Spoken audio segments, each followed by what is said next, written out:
야구 용어 중에 희생 번트라고 하는 용어가 있죠. 타자가 번트를 대서 자기는 1루에서 아웃이 되고 앞에 나가 있던 주자를 한 번 더 진로할 수 있도록 도와주는 희생적인 역할을 하는 겁니다. 그런데 만약 감독이 홈런 타자에게 번트를 요구한다고 하면 어떻게 될까요? 아마 홈런 타자는 번트를 대라고 하는 그 요구에 물론 순응할 수도 있겠지만 예를 들어 상당히 자존심이 상했다고 생각해 봅시다. 그래서 번트를 대라고 하는 감독의 요구에 번트를 대지 않고 고개를 절레절레 흔들면서 나는 홈런을 칠 거라고 해서 쳤는데 홈런을 치고 만 거예요. 그래서 경기를 이겼습니다. 홈런을 쳐서 경기를 이기기는 했으나 여러분은 이 선수에 대해 어떻게 생각하십니까? 이 선수의 실력으로 인하여 경기는 승리를 거두긴 했으나 함께 팀이 돼서 경기를 이루어야 하는 그리고 감독의 요구를 따라줘야 했던 선수의 역할은 감당하지 못한 결과가 됩니다. 하나님과 우리 사이에 때로는 이런 모습을 살 때가 있지 않습니까? 하나님, 잘 보십시오. 저 이렇게 해도 잘 살잖아요. 저 이렇게 내가 살고 싶은 대로 잘 살았는데 아무 문제가 없지 않습니까? 오히려 하나님 뜻대로 산다고 하는 저 사람들보다 제가 더 잘 살잖아요. 라고 하는 그 말을 우리 마음속에 생각하면서 하나님의 요구보다 나의 요구를 더 앞세워 살 때가 있지 않았나 생각해 보게 됩니다. 그동안 우리가 살아가는 삶 속에서 하나님의 요구에 귀를 기울이기보다 내 요구를 앞세워 살아가는 삶이 있었다면 오늘 하나님께서 우리에게 주신 이 귀한 말씀을 통하여서 이제는 하나님께서 나에게 요구하시는 것이 무엇인가? 하나님께서 오늘날 이 시대의 교회에 요구하는 것이 무엇인가? 다시 한번 귀를 기울여 볼 수 있는 우리 깃들이는 교회 공동체 모두가 되기를 간절히 원합니다. 신명기는 출애굽 이후에 이스라엘 백성들이 가나안에 들어가기에 앞서서 요단강 건너편이었던 모압 평지에 머물러 있던 시기를 말합니다. 그때 당시에 모세가 이제 이스라엘 백성들에게 하나님의 말씀을 전하게 되는 내용이 담겨 있는, 그래서 모세의 설교가 주요를 이루고 있는 말씀이 신명기서입니다. 그동안 하나님께서 이스라엘 백성들을 어떻게 이끌어 오셨는지 하나님께서 이루신 역사를 회상해보고, 그리고 하나님께서 이만큼 우리를 사랑하셨으니 우리도 이제 저 가나안에 가서 하나님의 뜻대로 살아야 되지 않겠는가? 우리가 저기에 가서 어떻게 하면 하나님을 더 잘 섬길 수 있을 것인가에 대한 교훈을 주는 것이 바로 신명기 말씀입니다. 모세는 이제 곧 죽을 날을 기다리고 있는 상황에 있고, 그리고 본인은 가나안 땅에 들어가지 못할 것이다 라고 하는 것을 이미 하나님의 말씀을 통하여 들은 바 있기 때문에 지금 이스라엘 백성들에게 전하는 모세의 마음은 구구절절 어떻게 하면 이 말씀을 이스라엘 백성들이 잘 살아낼 것인가에 대한 그 긴박한 심정을 가지고 아마 이 말씀을 전했을 겁니다. 오늘 본문에 있는 12절 말씀을 함께 읽어보겠습니다. 시작. 이스라엘아, 내 하나님 여호와께서 내게 요구하시는 것이 무엇이냐? 곧 내 하나님 여호와를 경외하여 그의 모든 도를 행하고 그를 사랑하며 마음을 다하고 뜻을 다하여 내 하나님 여호와를 섬기고. 아멘. 하나님께서 이스라엘에게 요구하시는 것이 무엇입니까? 하나님을 경외하고 도를 행하며 모든 것을 다해 하나님을 사랑하는 것. 그러니까 한마디로 말하면 마음을 다하고 뜻을 다하고 힘을 다하여 하나님을 섬기고 하나님을 사랑하는 것. 이것이 바로 하나님께서 이스라엘에게 요구하신 사항이다라는 겁니다. 그런데 하나님께서 요구하신 이 하나님의 뜻을 이루기에는 너무나 쉽지 않습니다. 그래서 이스라엘 백성들에게 필요한 것은 무엇이냐면 동기부여입니다. 어떻게 해야 우리가 이 하나님의 말씀을 잘 이루어 살 수 있을 것인가? 그 동기에 불이 붙어야 모든 상황 속에서도 하나님의 말씀대로 살아갈 수 있는 삶을 이루어낼 수 있다는 거죠. 그렇다면 그 동기부여, 어떻게 해야 하나님의 말씀을 잘 살 것인가라고 하는 그 동기부여가 무엇일까요? 그게 바로 오늘 본문에 나와 있는 16절 말씀입니다. 우리 16절 말씀 함께 읽어봅니다. 시작. 그러므로 너희는 마음의 할례를 행하고 다시는 목을 곧게 하지 말라. 아멘. 하나님께서 이스라엘에 요구하신 마음을 다하고 뜻을 다하여 힘을 다하여 하나님을 사랑할 것인데 그 하나님의 요구를 이루기 위하여 먼저 우리가 해야 할 것, 그보다 선행되어야 할 것은 뭐냐면 마음의 할례를 행하는 겁니다. 할례란 무엇입니까? 창세기 17장 10절부터 14절까지 할례에 대해 이야기해 줍니다. 그 중에서도 10절에서는 이렇게 말합니다. 너희 중 남자는 다 할례를 받으라. 이것이 나와 너희와 너희 후손에 지킬 내 언약이니라. 그래서 11절에도 보면 언약의 표징이다라고 창세기 17장 10절, 11절에 할례를 언약의 표징이다라고 이야기를 하고 있습니다.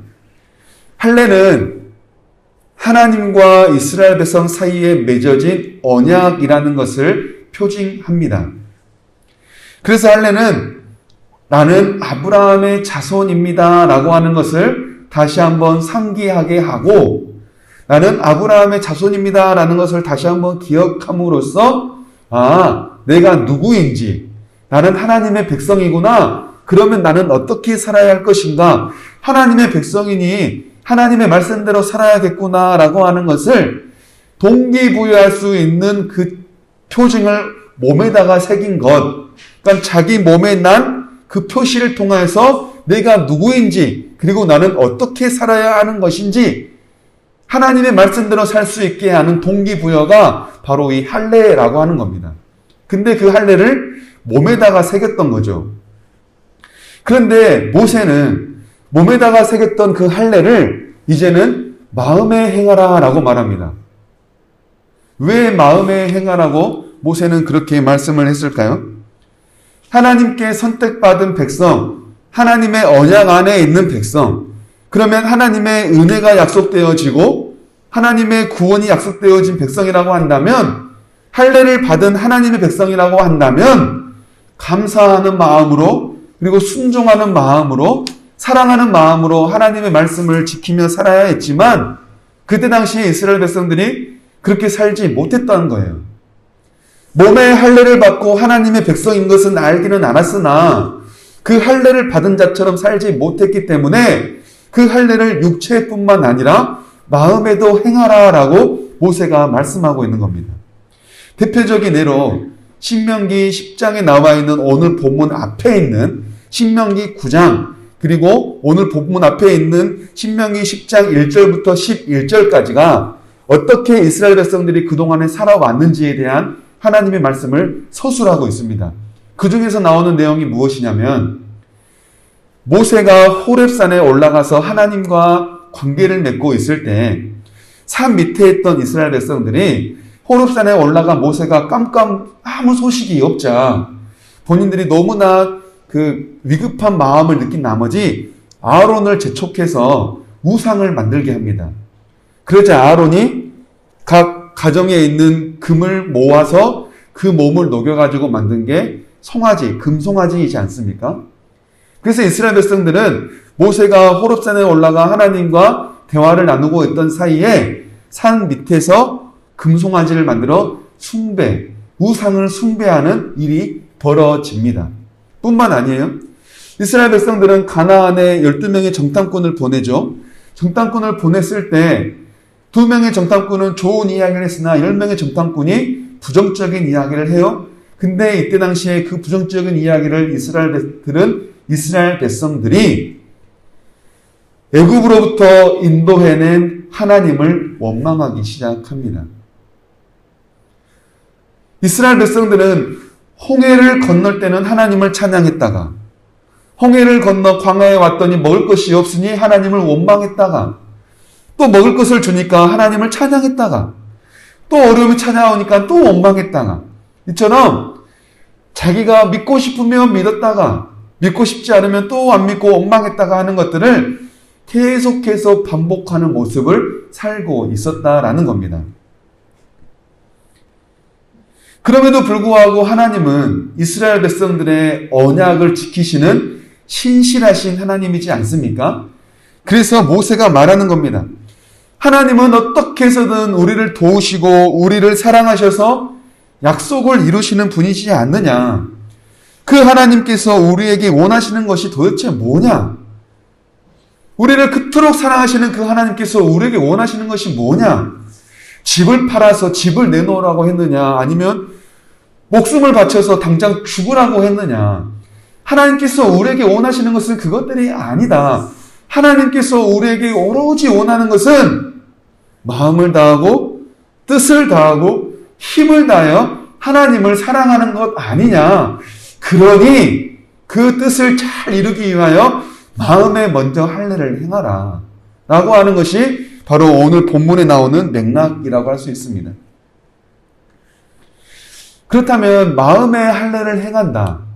마음의 할례를 행한다는 것이 무엇을 말할까요?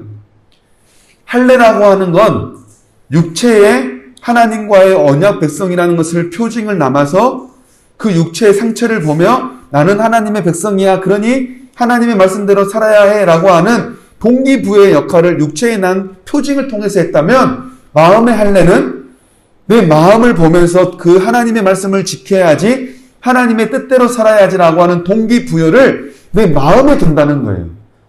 육체를 통하여 그동안에 동기부여를 얻었다면 이제는 내 마음을 보고 하나님의 말씀대로 살아야겠구나라고 하는 동기부여를 할 수 있도록 내 마음에 그 할례를 행하라라고 하는 것이 바로 마음의 할례를 행하라라고 하는 하나님의 말씀인 겁니다.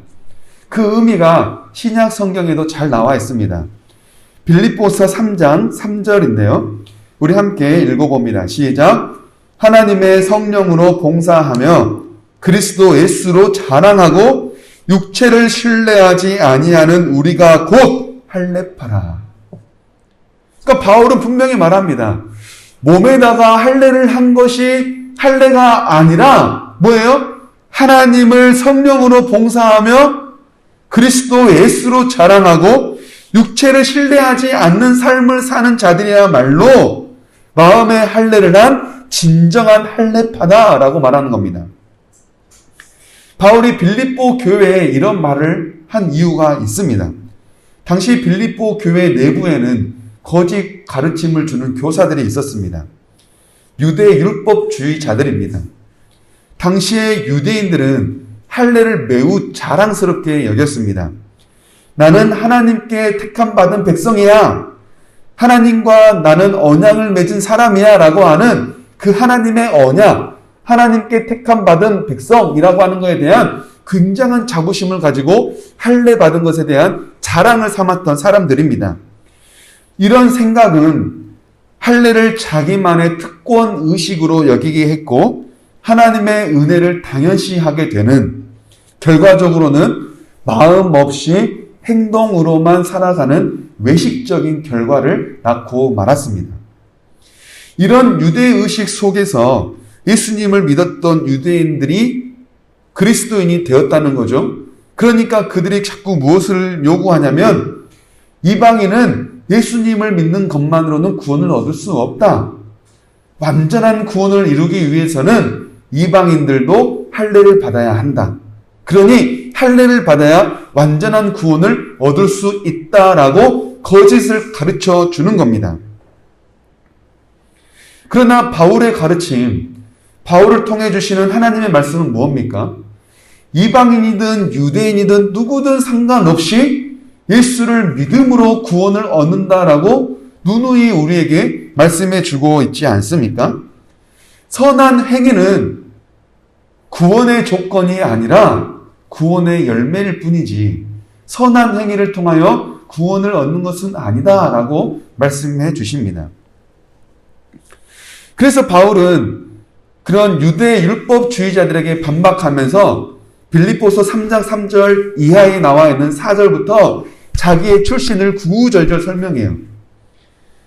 만약 육체의 선행으로, 육체의 깨끗함, 육체의 거룩함, 육체의 정결함으로 구원을 받는다고 한다면 내가 누군지 아느냐? 나는 난지 8일 만에 할례를 받았다.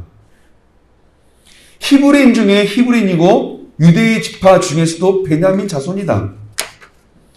율법을 지키기로는 바리새인과 같은 사람이 바로 내 자신이다. 그러니 그야말로 육체로 보자면 하나님께 구원을 받아야 당연한 사람은 바로 바울 자신이라는 거예요. 그러면서 바울이 주장하는 것이 뭡니까? 이런 나의 선행이 구원을 주지 못하더라라는 겁니다. 나도 육체가 정결해야 하나님의 말씀을 잘 지키고 율법을 따라 사는 것이야말로 할례를 행하는 그 유대의 전통적인 모습이야말로 구원을 얻는 것인 줄 알았는데, 그리고 그런 줄 알고 지금까지 살아왔는데 예수님을 내가 만나보니 그것이 아니더라는 거죠. 나도 그런 줄 알았는데 예수님을 만나보니까 그것이 아니더라 라고 하면서 바울은 이야기를 하고 있는 겁니다. 그래서 바울이 말하는 게 그거예요. 우리가 진정한 할례파인데 진정한 할례파는 누구냐? 하나님의 성령으로 봉사하고 그리스도 예수를 자랑하고 육체를 신뢰하지 않는 삶을 살아가는 자. 그들이 바로 할례파다라고 말씀하고 있습니다. 성령에 의해 살고 예수님을 자랑하고 하나님을 신뢰하는 삶, 마음과 뜻과 힘을 다해 진정한 마음으로, 진실한 마음으로, 신실한 마음을 다해 하나님을 섬기는 삶, 그것이야말로 할례의 증거다라고 말하면서 바울 역시 마음의 할례가 중요하다라고 말씀을 하고 있습니다. 바울의 가르침을 뒷받침해주는 근거가 창세기에도 있어요. 창세기 15장 6절을 우리 함께 읽어봅니다. 시작. 아브라함이 여호와를 믿으니 여호와께서 이를 그의 의로 여기시고. 아멘. 그렇게 할례를 당연시하고 할례를 자랑하며 할례를 중요하게 여겼던 유대 조상 아브라함에게 말하는 겁니다. 아브라함이 의롭다고 여김 받은 이유는 할례를 받았기 때문이에요. 그가 율법을 잘 지켰기 때문이에요. 하나님의 말씀대로 살았기 때문이에요. 아닙니다. 우리가 방금 읽었던 창세기 15장 6절에서도 분명히 말씀하고 있지 않습니까? 아브라함이 여호와를 믿으니 여호와께서 이를 그의 의로 여기셨다. 하나님께서 아브라함을 의롭게 여기신 이유는 아브라함이 하나님을 믿었기 때문이라고 말합니다.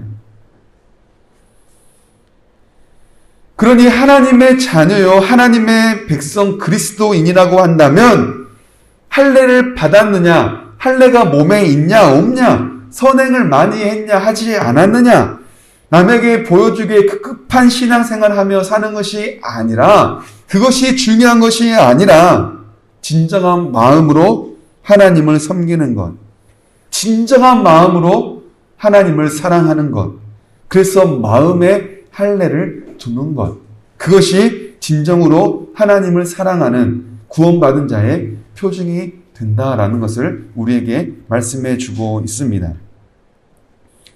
오늘날 우리는 어떤 사람을 그리스도인이라고 말합니까? 교회를 다니는 사람입니까? 모태 신앙인입니까? 세례 받은 사람입니까? 하지만 교회를 다닌다고 해서, 모태 신앙인이라고 해서, 세례 받았다고 해서 모두가 다 그리스도인이라고 말할 수는 없을 겁니다.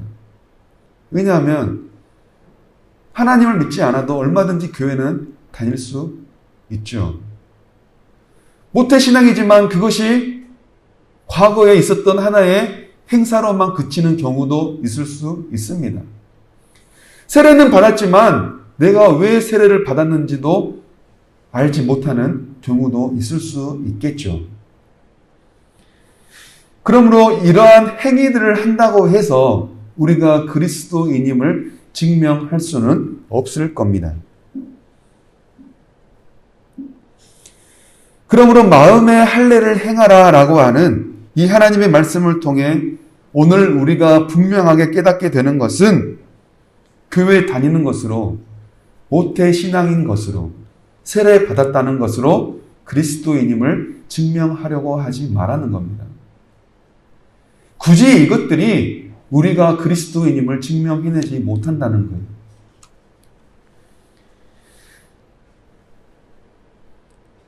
어떻게 보면 우리가 알맹이인지 껍데기인지 하나님이 물론 더 잘 아시겠지만 사실 이 세상이 더 잘 압니다. 정말로 하나님을 믿는 사람인지 아니면 하나님을 믿는 척 하는 것인지 하나님도 잘 아시겠고 우리도 잘 알겠지만 하나님을 믿지 않는 사람들도 잘 안다는 거예요. 우리가 어떻게 사는 것이 진정으로 그리스도인인 것인지 우리가 보여주기 위해서는, 물론 보여주기 위해 우리가 그것을 할 필요는 없으나 증명할 수 있는 방법은 종교 생활이 아니다라는 것을 오늘 본문을 통하여 우리에게 말씀해 주고 있습니다. 마음의 할례를 행하는 것, 마음의 진실함을 가지고 하나님을 섬기고 마음의 신실함을 가지고 하나님을 따라 사는 것, 그것이 하나님께서 우리에게 주시는 그리스도의 증거라는 것을 우리는 깨닫게 됩니다. 오늘날 빛과 소금의 역할을 감당하는 그리스도인이 된다고 한다면 어떤 모습을 가져야 하겠습니까? 코로나로 인하여서 너무나 많은 어려움을 겪고 있습니다. 코로나가 걸리는 것이 두려운 것이 아니라 코로나 때문에 받는 핍박이 더 두려운 결과를 낳고 말았습니다. 이러한 어려움 가운데 있는 이 시대에 무엇이 하나님의 자녀요 그리스도인임을 증명할 수 있을까요? 모여서 예배를 드리는 것, 종교 생활을 하는 것, 그것이 우리가 하나님의 자녀임을 증명할 수 있을까요? 예수님께서 이 땅에 오셔서 가장 많이 행하셨던 건 연약한 자를 찾아가는 모습이었습니다. 하나님의 말씀을 가르치고 사람들을 모아 변화시키는 역사적인 일들도 물론 감당하셨지만 이 땅에 오셔서 예수님께서 행하셨던 일들은 병자를 찾아가고 소외받고 가난한 연약한 자들을 찾아가 위로하며 세리와 같이 사람들에게 손가락질 받았던 사람들을 찾아가 위로하고 회복하여 소망을 품게 하는 것, 그것이 곧 예수님께서 이 땅에 오셔서 하셨던 예수님의 사역입니다. 이것에 비추어 오늘을 교회를 바라볼 때 오늘날 우리가 감당해야 할 그리스도인의 모습은, 오늘날 우리가 감당해야 할 빛과 소금의 역할은 모여서 예배를 드리는 것뿐만 아니라 힘들고 연약한 자들을 찾아가 그들을 위로하고 하나님의 말씀으로 회복되게 하며 소망을 다시금 품어 이 세상을 다시 한번 넉넉하게 살아가게 하는 그 역할을 감당하는 것, 그것이 오늘날 교회가 해야 할 빛과 소금의 역할이지 않을까 생각을 해봅니다. 할례는 하나님과 백성 사이에 맺은 언약입니다. 인간은 하나님의 백성으로서 순종을 해야 하며 하나님께서는 또 하나님으로서 우리에게 은혜를 주시겠다 하신 약속을 이루어가는 그 언약의 관계를 표시하는 것이 바로 할례입니다. 그래서 이 할례라고 하는 것, 이 할례라고 하는 것은 육체뿐만 아니라 마음에도 해야 하는데 왜 마음의 할례를 행하는 것이 그토록 중요할까요? 하나님의 말씀을 지키고 하나님의 요구를 이루어 사는 삶은 우리의 육체의 노력으로 뿐만 아니라 우리의 마음에서 비롯되어야 하기 때문입니다. 그 동기부여가 육체에서만 일어날 뿐만 아니라 우리 마음속 깊은 곳에서 일어나야 하나님께서 요구하시는 그 하나님의 뜻을 진실되게 진정하게 감당할 수 있기 때문에 우리는 마음속에 할례를 행해야 한다라는 거죠. 저는 이것을 인격적인 관계, 인격적인 사랑이라고 생각합니다. 마음의 할례를 행하는 것을 다른 말로 생각해 보면 하나님과의 인격적인 만남, 하나님과 인격적인 관계를 맺고 하나님과 깊은 사랑을 나누며 그 깊은 사랑에 의하여 생겨나는 자동적인 동기부여, 순종과 헌신. 사랑에 의하여 일어나는 순종과 헌신이야말로 마음의 할례다라고 표현을 해볼 수 있을 겁니다.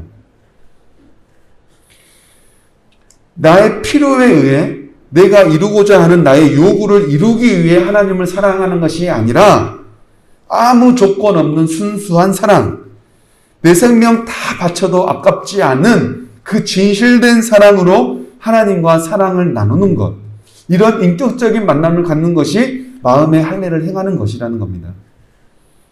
조건이 있어서 순종하고 조건이 있어서 헌신하는 것이 아니라 아무 조건 없이 하나님 말씀에 순종하며 아무 조건 없이 하나님 앞에 헌신하는 삶.